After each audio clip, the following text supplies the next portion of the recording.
Good day, my loves! Ngayon ay pagpapatuloy na natin ang kapanapanabik na kwento ni Cheska na na-in-love sa lalaking may nagmamay-ari na. Pero bago ang lahat, mga pangga, huwag niyong kalimutang mag-subscribe sa aking YouTube channel. At kung nakapag-subscribe na kayo mga pangga, ay huwag na nating patatagalin pa at atin nang talakayin ang kwento ni Cheska na na-in-love sa lalaking may nagmamay-ari na. Nang akmang hahalikan na sana ni Harold si Cheska, nang may biglang kumatok sa pintuan. Napatigil ang dalawa. Tinungo ni Cheska ang pintuan at tinignan kung sino ang kanyang bisita.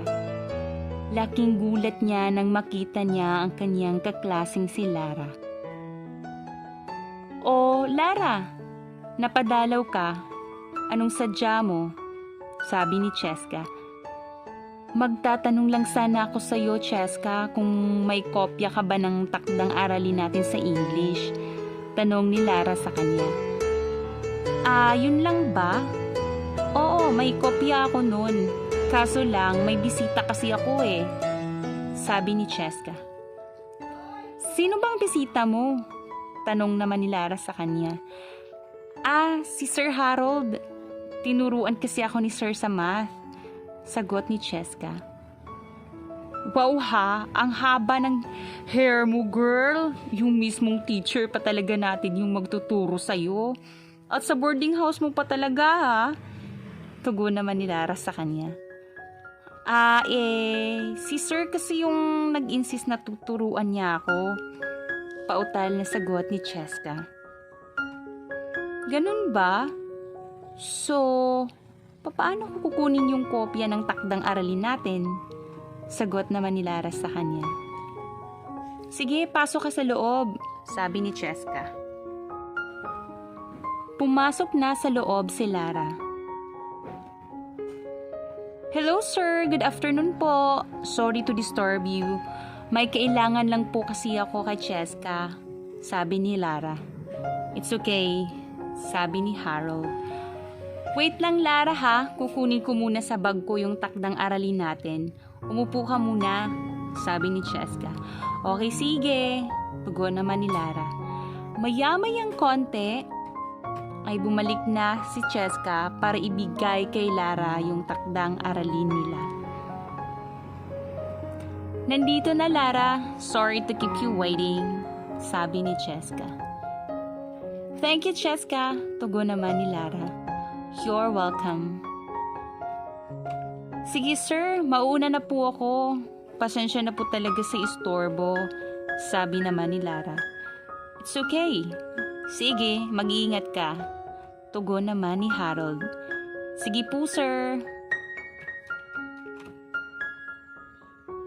Nang makaalis na si Lara ay biglang natahimik ang paligid. Maya-mayang konti ay naunang magsalita si Harold. "Pasensya na sa inasal ko. Hindi ito tama. Estudyante kita at guro mo ako," sabi ni Harold kay Cheska. "Okay lang Harold. Pasensya na dahil sa akin, hindi mo natuloy nagawa yung mga bagay na dapat na gawin mo," tugon naman ni Cheska kay Harold. "Okay lang, ako naman nagsabi sa'yo na tuturuan kita. Hindi ka naman nakakaabala sa akin. Pero medyo late na din, so kailangan ko nang umuwi," sabi ni Harold. Sige Harold, ihahatid na kita sa may pintuan. Maraming salamat talaga," tugon naman ni Cheska sa kanya. Naglakad na sila papunta sa may pintuan. "So paano? Bukas ulit, after class?" sabi ni Harold kay Cheska. "Okay po, kayo ang bahala sir kung hindi ako nakakaistorbo sa mga gagawin mo," sagot naman ni Cheska kay Harold. "Huwag mo isipin yun, ako na bahala. O sige, aalis na ako," sabi ni Harold kay Cheska. Maraming salamat po talaga, sir. Mag-iingat po kayo. Tugon ni Cheska kay Harold. Sige, salamat. Lumabas na si Harold at ini-start na ang kanyang kotse at umalis na ito.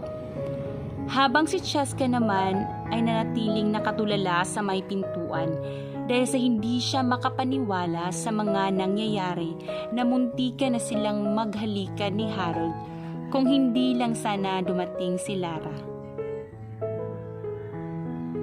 Kainis naman to si Lara. Panira ng moment. Yun na sana yun eh. Mahahalikan ko na sana ang mga labi ni Sir. Matagal ko nang pinapantasya ang kanyang mga labi. Kinikilig ako. Sana maulit yun. Hindi ko na palalampasin sa susunod. Bulong ni Lara sa kanyang isip. Kinabukasan, pagkatapos ng klase, ay niyaya ni Harold si Cheska na magdi-dinner sila sa isang sikat na restaurant. Pero bago ang lahat, nagtungo muna sila ni Cheska sa kanyang boarding house upang maturuan siya nito sa math. Naghanda si Cheska ng makakain nila. Excuse me muna, Harold Maghahanda muna ako ng makakain natin. Ano bang gusto mo? Tea or juice? Sige, juice na lang, sabi ni Harold. Nagtungo na sa kusina si Cheska upang maghanda ng pangmeryenda nila. Kumuha siya ng cake sa ref at nagtimpla siya ng juice. Pagkatapos niyang maiprepare ang merienda, ay nagtungo na siya kay Harold. Sorry kung natagalan ako, sabi ni Cheska kay Harold. Hindi naman, ang bilis mo nga eh. Tugon naman ni Harold kay Cheska. Magmerienda ka muna, nagtimpla ako ng juice. Gusto mo ba ng cake? Tanong ni Cheska kay Harold. Sige, salamat, sabi naman ni Harold. Pagkatapos nilang kumain ay nag-uusap sila. San nga pala yung family mo, Cheska? Bakit nag-iisa ka lang? Tanong ni Harold kay Cheska. Nasa probinsya sila. Ako lang ang mag-isang pumunta dito para mag-aral. Tugon naman ni Cheska kay Harold. Yung mga kapatid mo, ilang taong gulang na sila? Tanong ni Harold kay Cheska. Yung ate ko, nasa 30s na siya. At yung bunsong kapatid ko naman ay 12 years old na siya. Sagot ni Cheska kay Harold. Ano naman ang pinagkakaabalahan ng mga magulang mo sa probinsya? Tanong ulit ni Harold kay Cheska. Mayroon kaming maliit na sari-sari store doon sa probinsya namin. Sagot naman ni Cheska kay Harold. Ganun ba? Masayang nagkwakwentuhan sina Harold at Cheska. Nang sumapit na ang gabi, kailangan na nilang pumunta sa isang sikat na restaurant para doon magdi-dinner. Nag-ayos si Cheska at nagpaganda ito ng husto. Naglagay siya ng makapal na make-up at nagsuot ng damit na kita ang kanyang hinaharap. Sinisigurado niyang maaakit na niya ngayon si Harold. Sa isip niya ay talagang hindi na niya palalagpasin ang pagkakataong ito na mahalikan man lang ang lalaking matagal na niyang pinapantasya. Pagkatapos niyang magbihis ay nagtungo na ito kay Harold. Halos lumuwa na ang mga mata ni Harold sa kanyang nakita. Hindi siya halos makapaniwala sa nakita nito dahil mas lalong gumanda si Cheska nang mag-ayos ito. Bumagay sa kanya ang suot nitong damit na kita ang kanyang hinaharap. Hi, Harold! Sorry to keep you waiting, sabi ni Cheska sa kanya. Wow!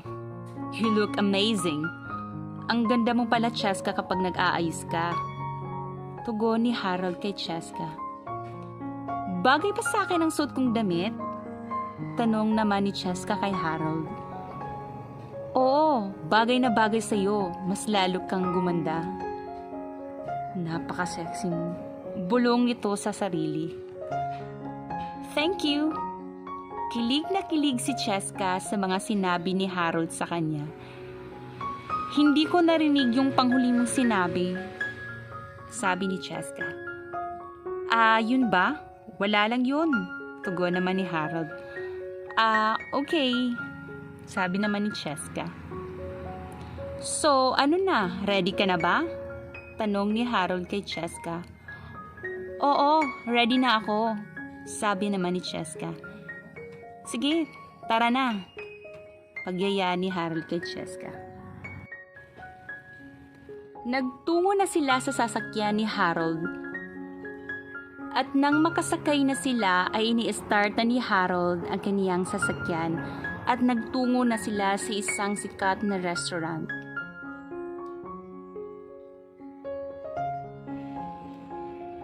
Maya-mayang konti ay dumating na sila sa restaurant. Naghanap sila ng bakanting table. At nang may makita na sila, ay umupo na ito at tinawag na nila ang waiter. Waiter, yung menu please, tugon ni Harold sa waiter. Ito na po sir, sagot naman ng waiter. Sige, pumili ka na, sabi nito kay Cheska. Maya-mayang konti ay may napili na sila. Waiter? Yes po. Yung order ko ay isang bottle ng wine ng Chevrolet, isang order din ng Caesar salad in the classic way, at para sa main course, isang grilled Chilean sea bass in miso sauce. Yan lang, sabi ni Harold sa waiter. Okay po, sir. Tugon naman ng waiter. Sa inyo po, ma'am? Tanong ng waiter kay Cheska. Sa akin, isang Caesar salad in the classic way, at para sa main course, isang chicken cordon bleu with homemade potato chips. Yun lang. Okay po, ma'am. Pagkatapos nilang makapag-order, ay nag-antay sila saglit. At maya-mayang konti ay dumating na ang kanilang order. Bon appetit, sabi ni Harold, at tumango lang si Cheska at ngumiti.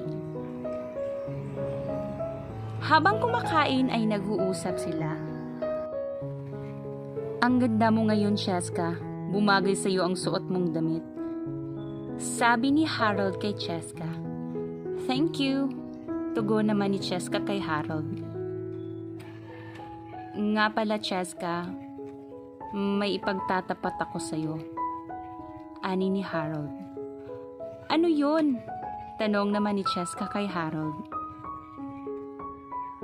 Matagal na akong may gusto sa'yo, kaya lang, pili kong iwinawaksi ang aking nararamdaman para sa'yo dahil alam kong mali ito. Teacher mo ako at estudyante kita, sabi ni Harold kay Cheska. May ipagtatapat din ako sa iyo, Harold. Kaya lang nakakahiya namang sabihin eh. Tugon naman ni Cheska kay Harold. Bakit ka naman mahihiya? Lagi mo naman akong nakakasama. Tanong ni Harold kay Cheska. Kinakabahan si Cheska at hindi niya agad masabi kay Harold ang bagay na gusto niyang sabihin. Maya-mayang konti ay nasabi na rin niya. Harold, matagal na din akong may gusto sa'yo. Simula nung una kitang makita sa classroom. Hindi ko na maalis-alis ang tingin ko sa'yo. Tugon ni Cheska kay Harold. Masaya ako na may gusto ka rin pala sa akin, Cheska. Gusto sana kitang ligawan kung papayag ka. Pero kung sasagutin mo ako, ay dapat na tayo lang ang makakaalam ha. Dahil alam mo naman na mahigpit na ipinagbabawal yun sa paaralan natin. Bawal ang magkaroon ng relasyon ang guro at ang kanyang estudyante. Mahirap na din baka malaman ng ibang tao. Baka pareho pa tayo mapatalsik sa eskwelahan ito. Nag-iisip muna si Cheska. Hindi siya agad makasagot sapagkat ayaw niya ng lihim na relasyon. Kung sasagutin niya si Harold, ay ito ang kanyang magiging kauna-unahang boyfriend.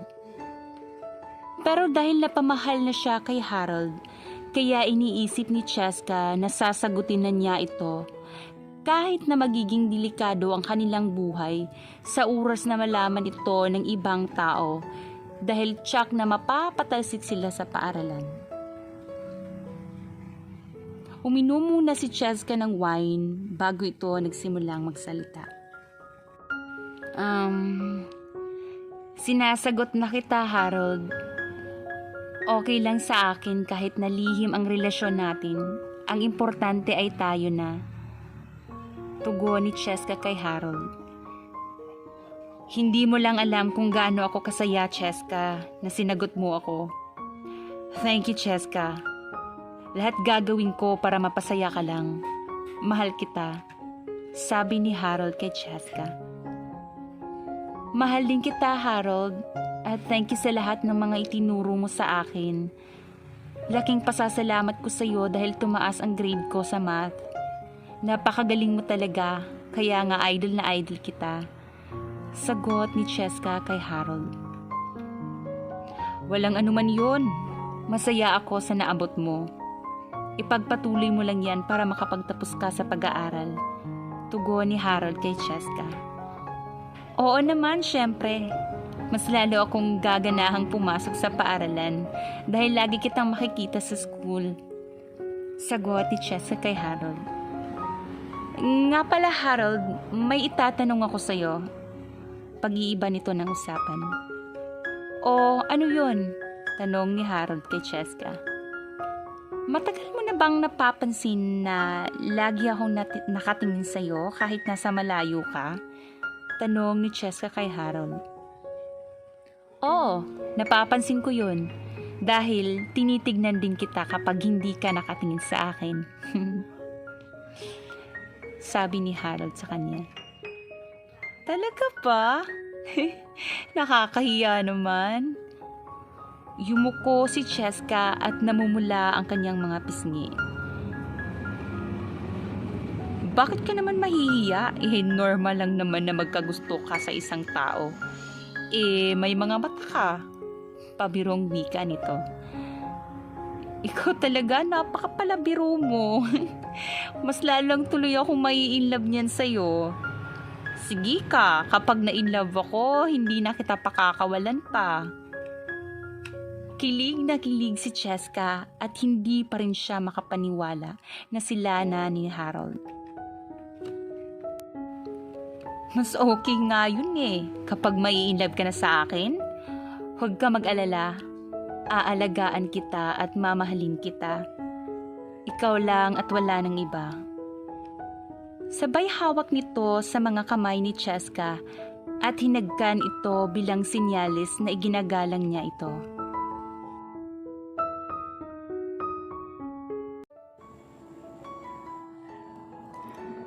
Pagkatapos nilang kumain at mag-usap, ay inihatid na ni Harold si Cheska sa kanyang boarding house upang makapagpahinga na ito. Maya-mayang konti ay dumating na sila Cheska sa tinutuluyan niyang boarding house. Naunang magsalita si Harold. It's getting late na. pumasok ka na sa loob para makapagpahinga ka na, my loves. Kinikilig si Chaska sa sinabi ni Harold sa kanya. Bababa na sana si Chaska nang bigla siyang tinawag ni Harold.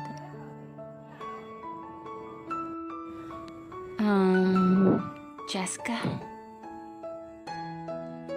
Napatigil si Chaska at lumingon ito kay Harold. Yes, Harold? Tugon ni Chaska kay Harold. Hinalikan ni Harold si Chaska. Ipinadama niya rito sa dalaga ang kaniyang pagnanasa. Matagal na niyang gustong may mangyari sa kanila ni Chaska. Dahil matagal na siyang naaakit sa angking kagandahan nito at ang hubog ng katawan nito na tumatawag sa kaniyang pagkalalaki. Ganoon rin si Chaska dahil matagal na niyang pinapantasya ang lalaking ito at matagal na siyang naaakit sa mukha nito na para bang anghel at ang hubog ng katawan nito na napakamakisig na para bang ang sarap yakapin nito. Hinawakan ni Harold ang mukha ni Chaska and he kissed her gently hanggang sa bumaba ito sa leeg. Parehong umaapoy ang kanilang katawan at ramdam na ramdam ni Harold at Chaska na tinatawag sila ng tanghalan. Hinalikan niya ulit si Chaska at sa mga oras na iyon ay diniinan niya ang paghalik upang mas lalong madarama ni Chaska ang kaniyang pagnanasa rito. Kusang naglalakbay ang mga kamay ni Harold patungo sa marurok na bundok ni Chaska. Habang si Chaska naman ay nakayapos ito sa leeg at katawan ni Harold. Damang-dama nila ang init na dumadaloy sa kanilang katawan. Mas lalo pang naging mariin ang halik ni Harold hanggang sa hindi na ito nakapagpigil pa.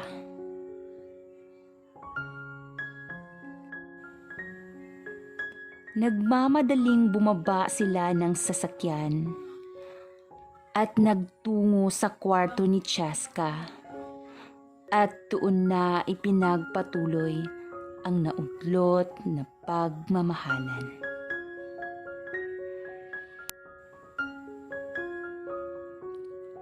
Unti-unting tinanggal ni Harold ang mga nakaharang sa katawan ni Chaska at ganoon rin ang ginawa niya sa kaniyang sarili.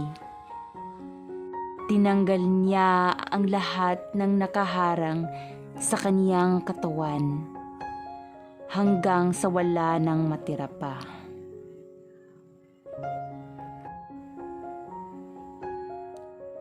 Ipinadama ni Harold ang kaniyang pagnanasa sa dalaga.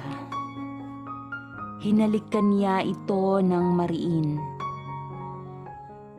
at bumaba ito sa leeg hanggang sa binabaybay na ni Harold ang bukiri ni Chaska.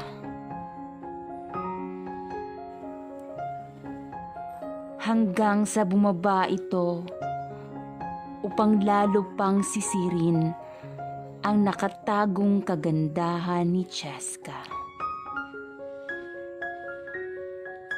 Dahan-dahan niyang ipinadama rito ang kanyang pagkalalaki.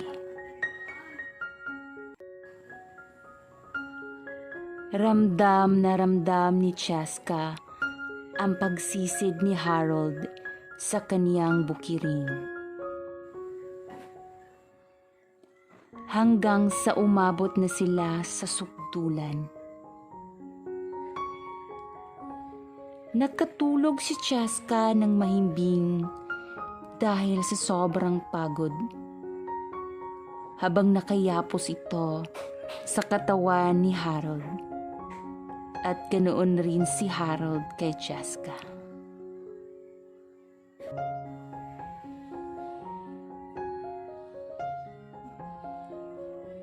Abangan natin mga pangga ang kapana-panabik na kwento ni Cheska na na-in-love sa lalaking may nagmamay-ari na.